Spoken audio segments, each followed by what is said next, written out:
Rudy Giuliani is under federal criminal investigation tonight by the same U.S. Attorney's Office that he used to be in charge of in Manhattan in the 1980s. Rudy Giuliani's friends who were working with him on trying to get Ukraine to help the Trump reelection campaign have been arrested and charged with federal crimes. And some Trump administration officials are now coming forward to testify to the impeachment committees after the Trump administration has tried to block their testimony. Tonight, Chris Hayes asked Congressman Denny Heck, a member of one of the impeachment investigating committees, if it feels like the dam is breaking.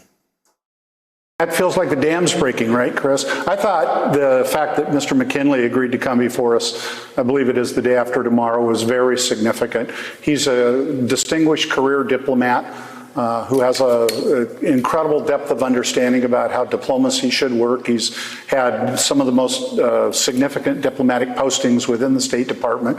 And I think we're going to learn a lot from him. But then again, I think we're learning a lot from each and every one. Is Joyce Vance, a former U.S. attorney and an MSNBC legal analyst, and Sam Stein, politics editor of the Daily Beast and an MSNBC political analyst. And Sam, that feeling of the dam breaking, we're talking about Mike McKinley, who was one of Pompeo's senior advisors. He quit. He just resigned from the State Department last week. It wasn't clear whether that was a principled resignation of some kind, a protest resignation. But here he is very quickly agreeing to go under oath to the investigating committees. Yeah, and the sense you get from talking to people on the Hill is that there's a number of people who are in the administration who may not be Trump loyalists per se, who recognize where this story is going and how it's unfolding and don't want to be a part of it, or at least want to get their side out. I think part of this is a bit of savvy on how the impeachment investigators have handled this. You mentioned this in your last blog, but not releasing the transcripts after the interviews are done so that potential witnesses don't know exactly what to say would compel someone to come forward to make sure that they get their story out there first. But I also think a lot of this is sort of revealing the House of Cards element of the Trump presidency. A lot of Trump's strength comes from the idea that he could punish people from stepping out of line. And once someone steps out of line and isn't punished, it's an invitation to other people to do that, do the same thing. So that comes in the form of testifying and not having the president go after you, but it also comes in the form of speaking out and not having the president go after you. And what I was alluding to there is that when Mitt Romney spoke out initially about how troubled he was by the phone call, Trump did hit him back pretty hard. But it wasn't to the degree that you would normally expect Trump to go after a Republican. I think that's invited other Republicans to stick their necks out a little bit more than usual. So a lot of this is unraveling, and I think the administration and the president himself are getting a bit spooked by it all. And Joyce, I want to get your reading of what we're learning now tonight about the investigation of Rudy Giuliani. They're looking at his bank records. They're looking at financial records. They've been doing this for months now. It's very clear after what we're learning tonight that Rudy Giuliani isn't just an incidental player, that he's someone that prosecutors are taking a hard look at as at least a subject of this investigation, possibly a target. Here's what it means for prosecutors to be looking at his bank records. It means that they're trying to figure out who's paying Rudy Giuliani or who's paying for his travel. And that may hold very important elements of this case. And as you point out with the dam breaking, I sort of think what we're seeing on Capitol Hill comes together with Rudy Giuliani's exposure. This is more like Revenge of the Nerds than just an ordinary dam breaking. It's hardworking government employees who kept their heads down. They did their jobs.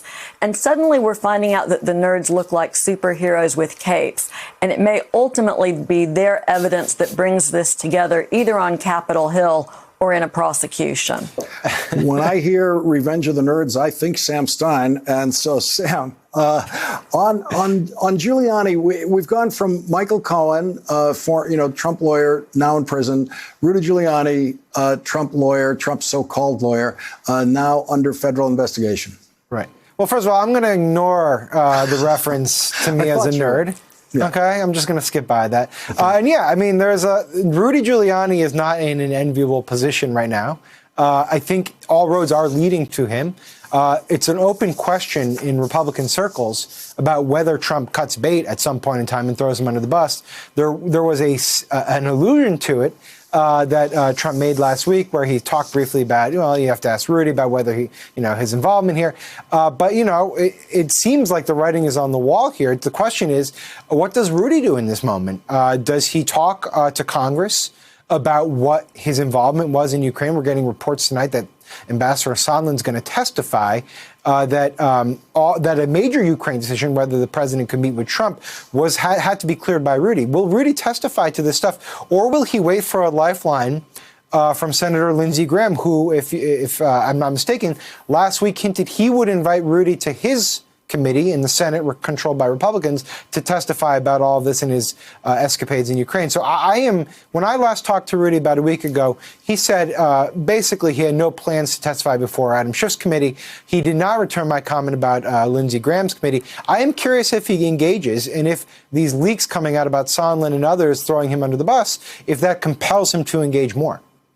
And Joyce, if Rudy Giuliani has hired a professional criminal lawyer, and because this is Rudy Giuliani, we're not sure he has, because he doesn't seem to do anything that is rational. But if he has, that lawyer is telling him, don't you dare go and testify to the Senate Judiciary Committee while you're under investigation by the FBI. Donald Trump used to love to talk about perjury traps. That was his excuse ultimately for not sitting for an interview with Bob Mueller. If Rudy Giuliani walks in front of this committee, it seems almost a sad but foregone conclusion that he'll put himself in a perjury box, that he'll run into trouble. Sometimes it looks like he doesn't even know what the truth is. His stories shift so much over time. So, they say the lawyer or the client that's his own lawyer. I'm going to now completely mess up that statement, but you probably know it better than I do. But it's essentially that you're a fool if you act like your own lawyer once you become the client. And that, I think would be a terrible mistake for Rudy Giuliani here. He certainly needs a lawyer. He certainly has exposure. There's an intriguing possibility here, and we've seen this before in Trump world with Manafort. We've been here with Michael Cohen. Will Rudy Giuliani be the person, the former U.S. attorney, who looks at the prospect, if he is ultimately indicted, of spending a number of years, maybe the rest of his life in prison, and finally decides that Donald Trump isn't worth it? And that will require a good lawyer to get him across that threshold. Joyce Vance, Sam Stein, thank you both for joining us tonight. Really Thanks, appreciate Lawrence. it. Thanks for checking out our YouTube channel. Subscribe by clicking on the button below for more from The Last Word and the rest of MSNBC.